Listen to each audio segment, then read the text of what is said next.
अस्सलाम वालेकुम। कैसे हैं आप सब? ठीक ठाक हैं? उम्मीद करता हूँ कि सब खैरियत से होंगे। लास्ट वीडियो में मैंने आप लोगों को बताया था कि किस तरह आप लोगों ने, अगर आप ख़ुद फार्मासिस्ट हैं और अपना वीज़ा प्रोसेस करना चाह रहे हैं तो उसके कौन से स्टेप्स हैं। तो कुछ लोगों ने मुझसे रिक्वेस्ट की कि भाई हमने अपना फैमिली वीज़ा अप्लाई करना, तो मुझे हमें उसके बारे में भी कुछ इन्फॉर्मेशन दे दें।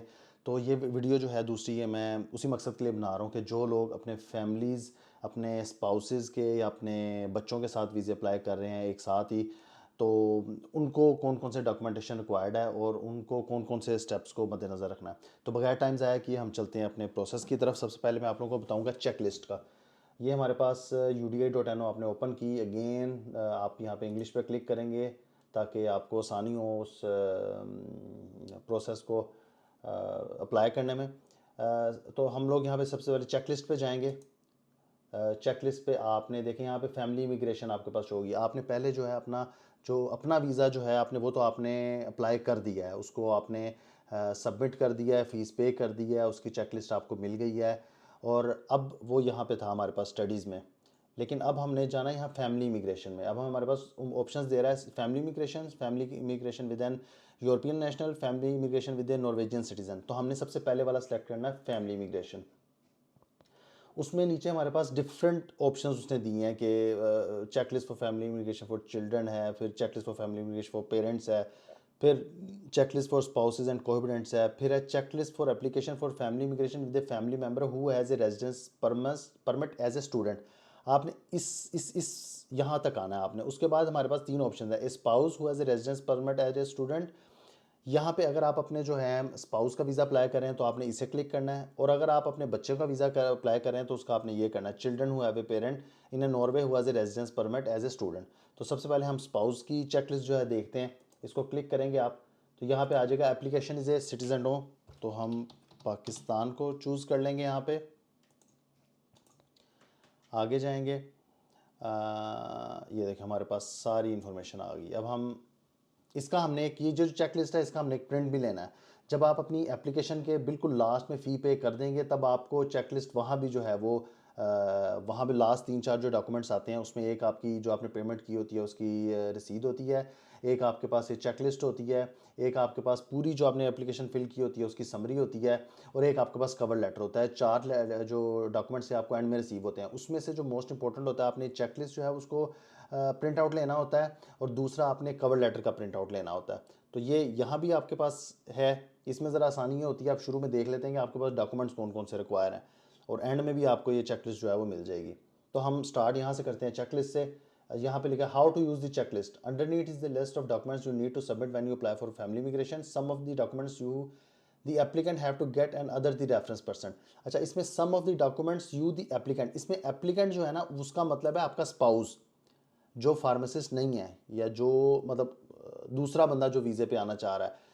Have to get and the others the reference person need to get, मतलब दूसरा जो रेफरेंस पर्सन है वहाँ पे इसका मतलब वो बंदा है जिसने पहले स्टूडेंट वीज़ा अप्लाई किया है।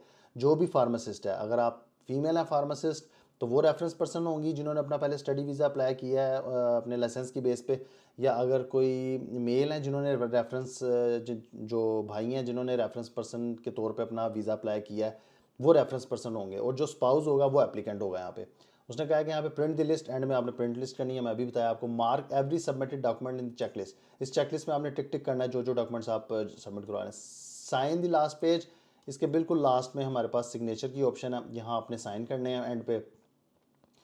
और you as the applicant should then submit the checklist, the questionnaire and the copies of all the relevant documents in person. You must also bring the original documents. जब आपने submit करवाने जाने हैं सारे documents तो आपने ओरिजिनल जो है वो साथ लेके जाने हैं। अच्छा, ये उसने आगे बता दिया, on this page the we use the word reference person and the applicant.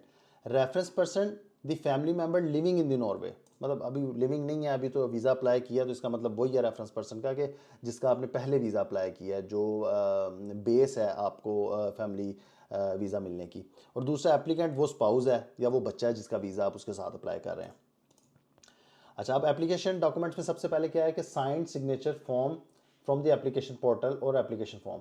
ये वही है जो मैंने आपको अभी बताया कि एंड में आपको एक कवर लेटर एंड पे रिसीव होगा। जब आप पेमेंट कर देंगे तो उस पर फ़ौरन तो नहीं आता, कुछ 5-10 मिनट के बाद जब वेबसाइट अपडेट होती है तो उसी लास्ट पेज पे आपको कवर लेटर मिल जाता है जो आपने प्रिंट लेके उसका साइन करवाना होता है।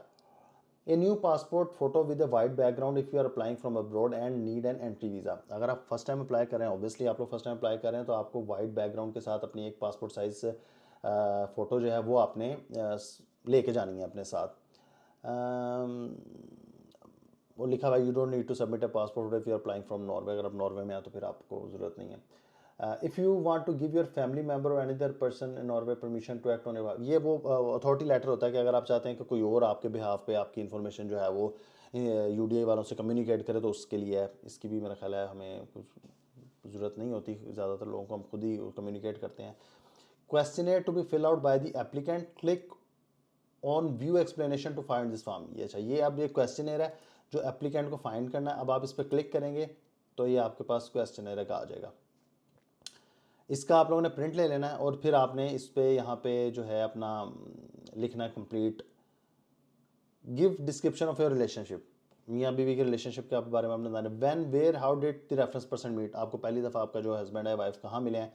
Have you and reference person spend time together since you met, अगर आप लोगों ने कोई टाइम साथ स्पेंड किया है। अच्छा, इसमें काफ़ी सारे क्वेश्चंस हैं और इसमें मैं आप लोगों को यही कहूँगा कि आपने सच सच बिल्कुल राइटली इसको आंसर करें। बिल्कुल किसी किस्म के किसी के गलत मशवरे में ना आए, कोई गलत बात ना लिखें, कुछ झूठ ना लिखें, सच लिखें। मतलब क्वेश्चंस फिर आपकी शादी से रिलेटेड है, वर बोथ हो present at the wedding ceremony. कभी होता है कि ऑनलाइन निकाह होता है किसी का, कभी किसी के साथ कुछ कंडीशंस होती हैं, किसी के साथ कुछ होती हैं, तो आपने यहाँ पे सच सच सब कुछ लिखना। How and often do this reference person have the contact with, आप कितना मिलते हैं, अगर आप साथ रहते हैं तो आप उसको एक्सप्लेन करें। मतलब ये टोटल 18 क्वेश्चन है। तो आपने इन 18, ये सब आपकी पर्सनल मियाँ बीवी के रिलेशन से मुताबिक हैं। और फिर बीच में उन्होंने कुछ पिक्चर्स भी मांगी हैं आपकी शादी की, और वो सब आपने प्रोवाइड करनी है। ठीक है, इसमें किसी किस्म का कोई झूठ लिखने की ज़रूरत नहीं है, सच सच लिखें और सारी कंप्लीट इन्फॉर्मेशन को दें। और एंड पे आप इसका प्रिंट आउट लेके यहाँ पे डेट, प्लेस और सिग्नेचर करेंगे, और फिर ये आप अपने जो हैं उसके साथ सबमिट करवाएंगे अपनी फ़ाइल के साथ। उसके बाद आगे UDI check list filled out and sign the list, मतलब ये इसी लिस्ट के बारे में बात कर रहे हैं। ये जो कंप्लीट लिस्ट है, इस लिस्ट को आपने साथ लगाना है और यहाँ पे टिक भी कर देना है। ये देखें, फॉर एग्जांपल हम स्टार्ट से करते हैं। सिग्नेचर आपको वो मिल गया, आपने यहाँ पे टिक कर दिया, पासपोर्ट साइज फोटो पे टिक कर दी। ये आप अपने किसी फैमिली मेम्बर को नहीं देना चाह रहे अथॉरिटी लेटर, तो इस पर क्लिक नहीं करना आपने। फिर आप नेक्स्ट क्वेश्चन आपने फिल करना है, फिर आपने टिक कर देना है। यूडीआई चेकलिस्ट, यही चेकलिस्ट आपने सबमिट करवानी है तो आपने यहाँ टिक कर देना है। उसके बाद identity documents for the applicant, passport and copy of all the use pages of the passport. तो ये आपने अपने कंप्लीट पासपोर्ट और उसके सारे जो कंप्लीट, अगर आप पाकिस्तान से कहीं यहाँ अंदर बाहर आए गए हैं या आपका नहीं भी आए गए, तो आपका एक साइन वाला पेज होता है, एक फ्रंट पेज होता है। तो जो जो पेजेस यूज़ हुए हैं जिसके ऊपर कुछ ना कुछ लिखा हुआ है, वो उसकी कॉपी आपने साथ लेके जानी है। इसको भी हम टिक कर देते हैं। और बर्थ सर्टिफिकेट आपने अपना जो है वो देना है। If relevant a return explanation present. अच्छा, अगर आप इसमें से कोई, फॉर एग्जांपल आप अपना सर्टिफिकेट नहीं दे पा रहे, फॉर एग्जांपल बर्थ सर्टिफिकेट अगर आप नहीं दे पाते, फिर आप अपना मैट्रिक का जो है वो लगाते हैं। मैट्रिक की अपनी जो आपकी होती है डिग्री, मैट्रिक की डिग्री, वो आप सबमिट करते हैं।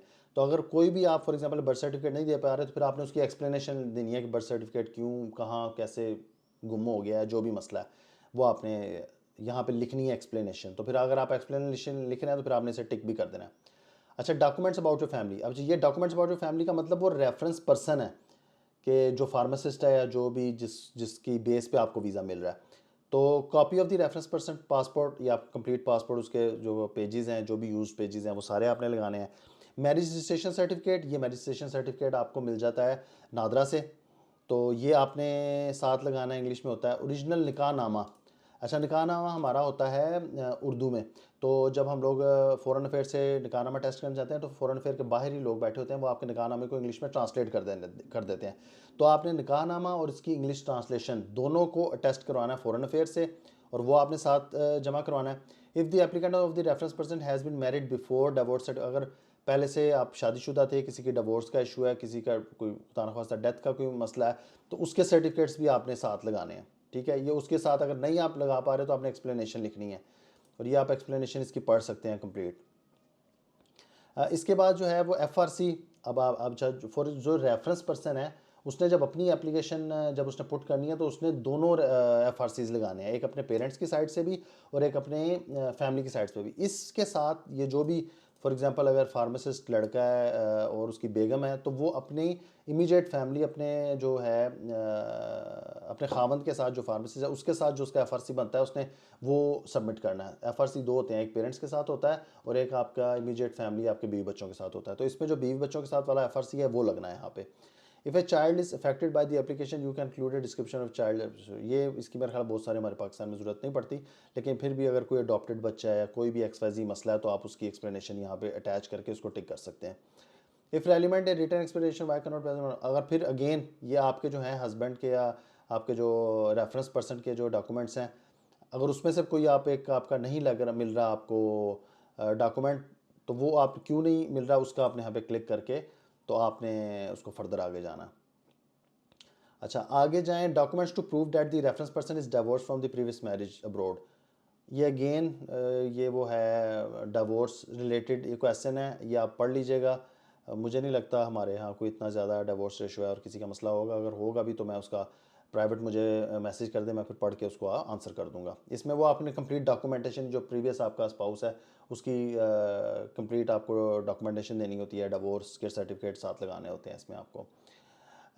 फिर वो ये है, if it is not possible for the reference person to divorce or annul the marriage you must provide documentation explaining. Again वही, if relevant written explanation as to why you can not present one or more. अगर आप कोई document provide नहीं कर पा रहे तो आपने साथ उसकी वजह लिखनी है, फिर अगर वजह लिखना है तो उसको क्लिक कर दें साथ ही। अच्छा अब नीचे आए, एक और important, documentation of the income of the reference person. अच्छा you must document that the reference person has an income of at least N O K 4,16,512 Krones year pre tax. अच्छा अब ये वो पैसे हैं जो आपके अकाउंट में मौजूद होने चाहिए वीज़ा अप्लाई करते वक्त, जो आपका एक साल का ख़र्चा है यहाँ पे। इसको हम कैलकुलेट करें अगर पाकिस्तानी रुपीज़ में तो नॉर्वेजियन क्रोनर इन पाक रुपीज़ पी के आर।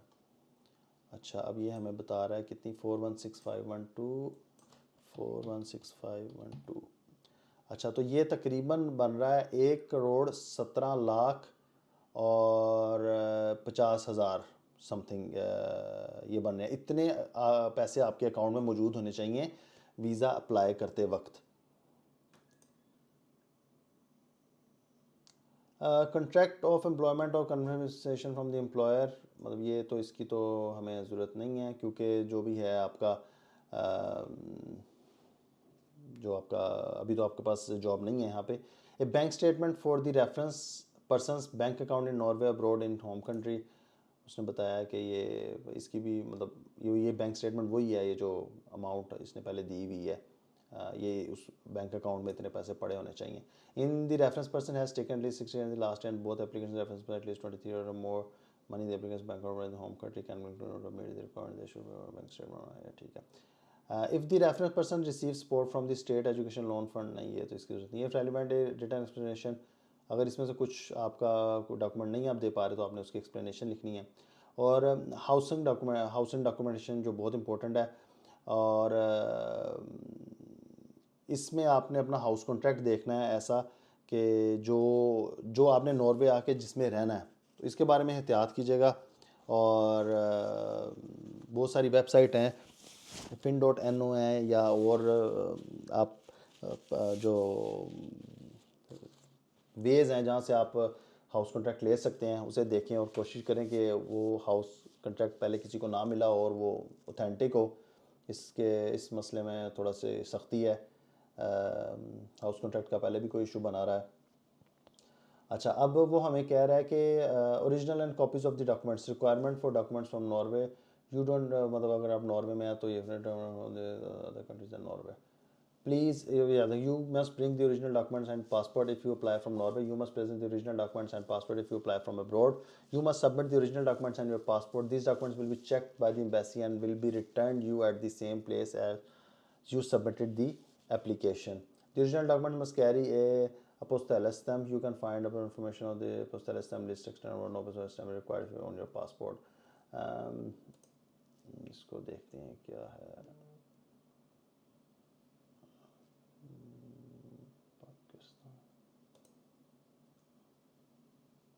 मिनिस्ट्री ऑफ, हाँ जी ये देखें, ये उन्होंने कहा है कि ये आपके जो डॉक्यूमेंट्स हैं सारे ये मिनिस्ट्री ऑफ फॉरेन अफेयर्स से अटेस्ट होने चाहिए, ठीक है। पासपोर्ट आपका नहीं होता मिनिस्ट्री ऑफ फॉरेन अफेयर्स से, इसका मतलब है कि आपके documents ministry of foreign affairs से टेस्ट होने चाहिए। You must also bring copies of all the documents in your passport, again आपने सारे अपने डॉक्यूमेंट्स फाइल साथ लेके जानी है। If you hand in your application abroad the copies must be stamped by the authorities, नहीं आपको इसकी जरूरत नहीं है क्योंकि आप अपने होम कंट्री में ही वो जो है जब सबमिट करवा रहे हैं और अपने ओरिजिनल डॉक्यूमेंट्स आपके पास हैं तो फिर आपको इसके नोटेरियस पब्लिकस की ज़रूरत नहीं है।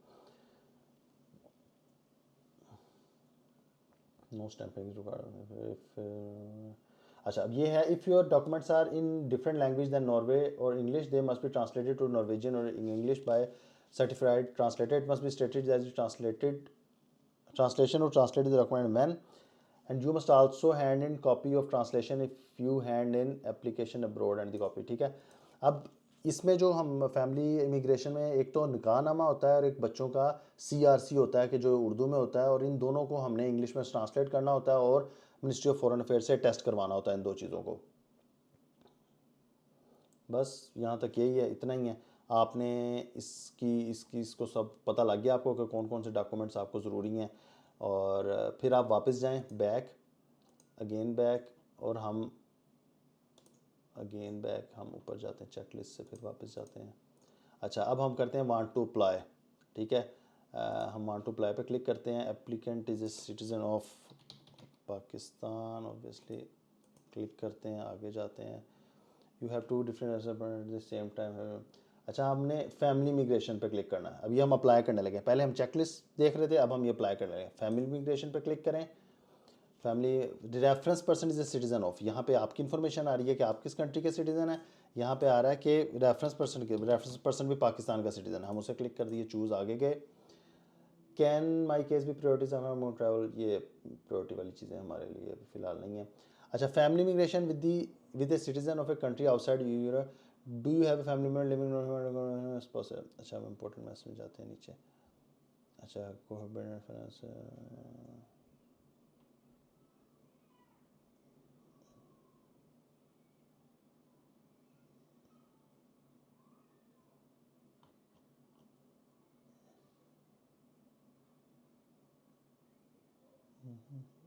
दोबारा से करते हैं दोबारा से।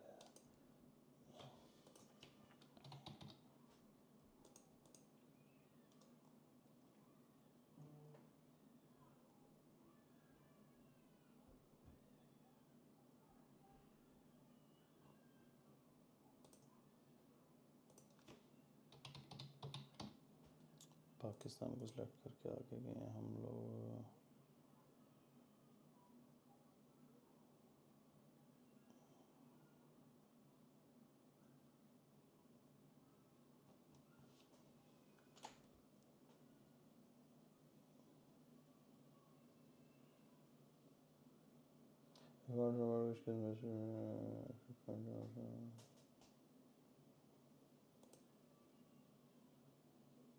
फैमिली मिशन कंट्री और ये इसको क्लिक करना है आपने। मेरी आंखों के सामने था, मुझे नज़र नहीं आ रहा था। Choose the correct alternative. Residence permit skilled worker, residence student have applied for admission, आपने ये क्लिक करना है। Residence permit as a student, ये पूछा गया है कि आपका रेफरेंस पर्सन का जो है वो कौन सा है, इसको आपने residence permit as a student क्लिक करना है। चूज़। अब what kind of family member are you, obviously हम लोग स्पाउस और रजिस्टर्ड पार्टनर होते हैं। मियाँ बीवी, if you are valid entered into have recognise पे। अच्छा पे एप्लीकेशन फ़ीस जो है यहाँ से आपको पता लग जाएगी, पे एप्लीकेशन फ़ीस है।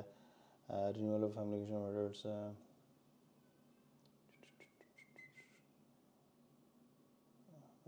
तकरीबन 11,000 करोड़ फीस है उसकी। अच्छा अब यहाँ पे प्रोफेशनल एंट्री, अच्छा रिक्वायरमेंट फॉर द ये उसने मोटी मोटी दोबारा से रिक्वायरमेंट बता दी है रेफरेंस पर्सन की, जो उसने डॉक्यूमेंट मांगे थे। अभी हाउ टू अप्लाई कर देगा। Are you already in Norway, do wish to handle, no, wish from abroad, choose. Which country are you applying from, Pakistan. How to apply, checklist ये यहाँ पे उसने दे दी है, चेकलिस्ट हमने पहले ही कर दी है। अब गो टू एप्लीकेशन फॉर्म आपने यहाँ पे चले जाना। ये आपको कहेगा कि यहाँ पे आप, अच्छा वो जो लॉगिन आपने पहले से अपना बनाया हुआ है जिसको आपने अपना वीज़ा अप्लाई करने के लिए जो लॉगिन, वही लॉगिन आप लोग यूज़ करेंगे यहाँ पे, और यहाँ पे लॉगिन कर लेंगे अपने आप को। हमारे पास तो अब ये दूसरा यहाँ का होता है, हम इससे करते हैं अपने आप को लॉगिन। तो बहरहाल वहीं तक था आपके लिए। जब आप वहाँ यहाँ से अपने आप को लॉगिन कर लेंगे अपना ईमेल एड्रेस और डाल के, उसके आगे आपके पास वो फॉर्म फिल हो जाएगा, और उसके अंदर वही सारी इन्फॉर्मेशन है आपके बारे में, आपके रेफरेंस पर्सन के बारे में, और आपकी वही इनकम के बारे में। जो जो फॉर्म में चीज़ें आपसे पूछते रहें वो आप लोग उनको इन्फॉर्म करते रहें, बताते जाएं, सच सच लिखते रहें जो भी उसमें है। जब आप फॉर्म के एंड पे चले जाएंगे तो वो फॉर्म आपको कहेगा कि पेमेंट करें, आप फ़ीस पे करेंगे। जब आप फ़ीस पे कर देंगे तो फिर वो आपको दे देगा, थोड़ी देर बाद वो अपडेट कर देगा वहाँ पे कवर लेटर, और दूसरा वो अपडेट कर देगा आपको चेकलिस्ट, तीसरा वो आपको जो आपने फिल किया होगा सारी समरी, और चौथा आपको वो दे देगा कवर लेटर, चेकलिस्ट, और आपकी जो जो आपने पेमेंट की होगी उसकी रसीद आपको दे देगा। ये तो हो गया आपके स्पाउस के लिए। बच्चों का भी सेम इसी तरह का ही है, कोई उसमें मुश्किल नहीं। बच्चों में सिर्फ ये है कि बच्चों में उसकी फ़ीस नहीं होती। बच्चों की जो है वो कोई फ़ीस नहीं है, बच्चे फ्री हैं। इसमें आप तो है वो अपने पेमेंट करते हैं, और उसमें आपको पेमेंट कोई नहीं है। अगेन चेकलिस्ट में जाएं आप, फैमिली इमिग्रेशन में जाएं आप, और यहाँ पे जाएं who has a residence as a student, children who want to have a parent in Norway who has the resident permanent as a student। Applicant का मतलब आपका बच्चा होगा, पाकिस्तान, हाउ डू, ये वही चेकलिस्ट आ गई। इसमें मोस्टली जो बातें मैंने आपको बता दी हैं सारी वही हैं। इसमें सिर्फ जो एक डिफरेंट चीज़ है वो ये है, वो बच्चे का CRC है।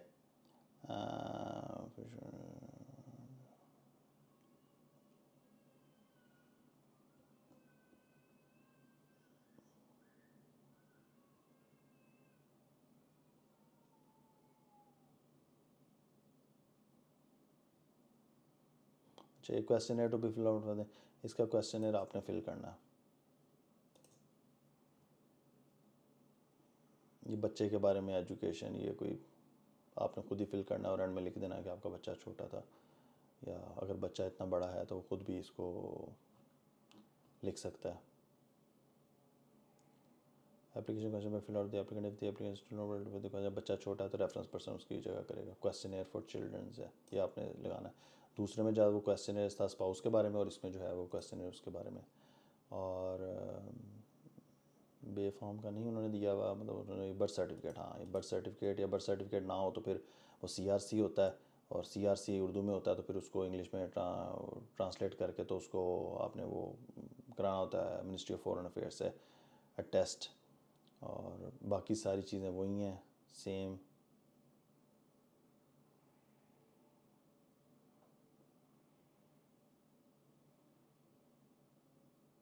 या बच्चा अडॉप्टेड है तो फिर उसकी डॉक्यूमेंटेशन है, फिर वो आपके जो है पैसे हैं वही 416512 सेम अमाउंट है, सेम जो है बैंक की जो स्टेटमेंट वो लगनी है। कॉन्ट्रैक्ट ऑफ एम्प्लॉयमेंट और कंफर्मेशन एम्प्लॉयज़ के, हाँ ये वही हाउस का जो है डॉक्यूमेंटेशन लगनी है इसमें। चलें, तो ये इस बच्चे का जो है यहाँ पे आपने कंप्लीट करके उसके बाद सेम उसी तरह आपने चेकलिस्ट देख लिया, UDA पे जाएं, वांट टू अप्लाई करें, सिटीज़न ऑफ पाकिस्तान लिखें यहाँ पे, पाकिस्तान, और फैमिली इमिग्रेशन पे क्लिक करें, और रेफरेंस पर्सन भी पाकिस्तान का है, पाकिस्तान क्लिक करेंगे आप, चूज़ करेंगे, आगे जाएंगे केस में, अच्छा family immigration with citizen outside Europe, हाँ इसको क्लिक करेंगे आप, और यहाँ पे लिखेंगे alternative another type as a student, या तो बस आप इसको चूज़ कर लेंगे और फिर आपके पास आ जाएगी spouse cohabitant child under 18 who is moving with the parents, ये क्लिक करेंगे। इसको भी एक दफ़ा पढ़ लें, और फिर इसको हाउ टू अप्लाई करें, are you in no we are not in Norway choose करें, और फिर आगे जाए पाकिस्तान से हम अप्लाई कर रहे हैं, चूज़ करें, और फिर हाउ टू अप्लाई, यहाँ पे वही चेकलिस्ट आ गई, यहाँ पे गो टू एप्लीकेशन फॉर्म करें, वही एप्लीकेशन फॉर्म फिल करें, और ये जो डॉक्यूमेंट्स बताए हैं ये लगाएं, और अप्लाई कर दें। और अप्लाई करने के दौरान कोई बात आपको समझ नहीं आती तो वो मुझे इनबॉक्स में बताएं, मैं आपका उसको जो है प्रिसाइजली जवाब दे दूंगा। लेकिन इनबॉक्स करने से पहले मुझे उम्मीद है आप पहले पूरी वीडियो देखेंगे, उसके बाद कोई सवाल समझ नहीं आता, कोई क्वेरी है तो वो आप मुझसे पूछ सकते हैं। Wish you all the best, अल्लाह हाफिज़।